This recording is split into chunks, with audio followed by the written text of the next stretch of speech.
In this video, I am going to determine whether the function f of x, which is absolute value of negative 4x plus 8, has inverse.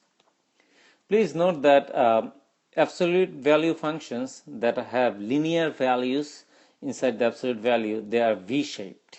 What I mean is this. So it's gonna be a V-shaped function like this. Okay, so this point is gonna be in this particular case. So let me just sketch it. So this is my y and this is my x. Okay, so this point is gonna be 2, 0.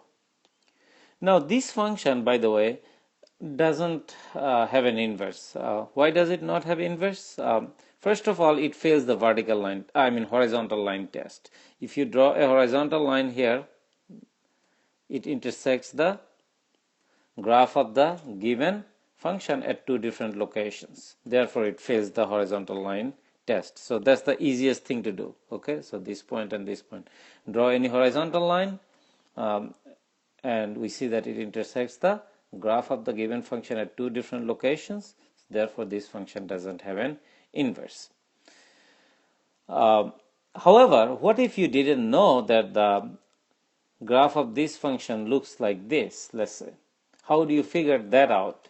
So you can actually play around with the given function and figure out that for two different x values you will get one y value.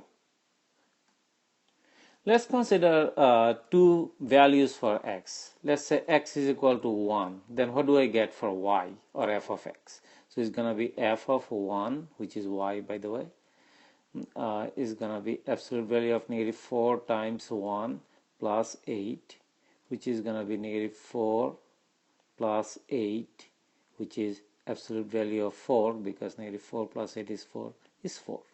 So let me create a mini table here on the side. Your x and y, when your x is 1, your y is 4. Now let's take another value for x. X is equal to 3 maybe. Then my y is going to be f of 3, which is absolute value of negative 4 times 3 plus 8. Now note, negative 4 times 3 is negative 12 plus 8, which is absolute value of negative 4, which is, by the way, also 4. So when your x is 3, you also have 4. So this basically violates the definition of function when we try to find inverse of this function. Why is that the case? Look at mapping. Remember that function is a mapping between two sets, where each item in the first set maps to only one item in the second. So this is the domain of the first function, this is the range of the first function. So the function f takes you from here to there. So you have 1 and 3, and here you have 4. This goes to 4 and this goes to 4. Perfectly fine. Because each of these takes you to only one value. However, what if you want to come from here to here? In that case, you will have to have f inverse. Now what happens? Look, if you go from here to here, 4 will be mapped to 3 and 4 will be mapped to 1. That definitely violates the definition of function. Why? So for the inverse function, this is the first set and this is the second set. That means this is going to be the domain and this is going to be the range. There you have a value in the domain that maps to two different items. So 4 goes to what? Should it be going to 3 or should it be going to 1? That violates the definition of function. One item in the domain must go to only one item in the range, or each item in the domain must go to only one item in the range. So that's the reason that this function does not have an inverse. Now let me summarize what I talked about. So this is what I talked about. You can use the horizontal line test to see whether the given function has an inverse.